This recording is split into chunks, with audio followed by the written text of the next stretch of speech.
ગરમીના કારણે સુરત મહાનગરપાલિકા ટીમે એલર્ટ મોડ ઉપર. સુરતમાં ગરમીના કારણે મહાનગરપાલિકા ટીમ એલર્ટ મોડ પર છે. ખરવરનગર બીઆરટીએસ બસ સ્ટેશન પર ઓઆરએસની સુવિધા કરવામાં આવી છે. મુસાફરો દ્વારા ઓઆરએસ પીને ઠંડક અનુભવે છે. ગરમીથી રાહત માટેની વ્યવસ્થા કરવામાં આવી છે. તમામ બીઆરટીએસ બસ સ્ટેશન પર સુવિધા કરવામાં આવી છે. અહેવાલમાં ન્યૂઝ સતીશ કુંભાણી સાથે દિનેશ વાઘેલા, સુરત. મારું નામ ડૉક્ટર કિંજલ પટેલ છે, નાયબ આરોગ્ય અધિકારી ઉધના છો. કઈ રીતની વ્યવસ્થા ગરમીને લઈને બસ સ્ટેન્ડ પર કરવામાં આવી છે?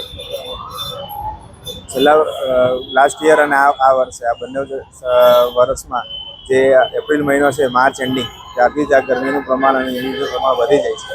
એટલે જે પબ્લિક ટ્રાન્સપોર્ટમાં ને એ લોકો જે ચાલતા જતા હોય અને બસમાં જે ટ્રાવેલ કરતા હોય તો એ લોકોને ડિહાઇડ્રેશનના એના ચાન્સીસ થઈ જાય છે ગરમીને લીધે.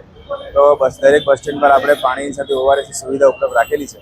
ઉધનામાં આવા 20 બીઆરટીએસ બસ સ્ટેન્ડ છે, જે તમામ પર આપણે અત્યારે પાણીની સુવિધા 2 ટાઈમ સવારે અને બપોર પછી આપણે રાખીએ છીએ. એની સાથે ઓઆરએસ બી રાખીએ છીએ. ઓઆરએસથી કેટલો ફાયદો? જ્યારે બી આ પસીનો વધારે થાય, ગરમીનું પ્રમાણ વધે તો ઇલેક્ટ્રોલાઇટનો લોસ થાય છે શરીરમાંથી, અને આ જે ઓઆરએસ છે તેમાં ઇલેક્ટ્રોલાઇટ બેલેન્સ કરવાની ક્ષમતા હોય છે. એટલે આપણે પાણી સાથે ઓઆરએસ આપીએ તો પબ્લિકને જ્યારે તકલીફ હોય અને સ્ટાર્ટિંગના સ્ટેજમાં આ પાણી મળી જાય તો તકલીફ ઘણી કરી આપણે મેન્ટેન કરી શકીએ, ઓછી કરી શકીએ.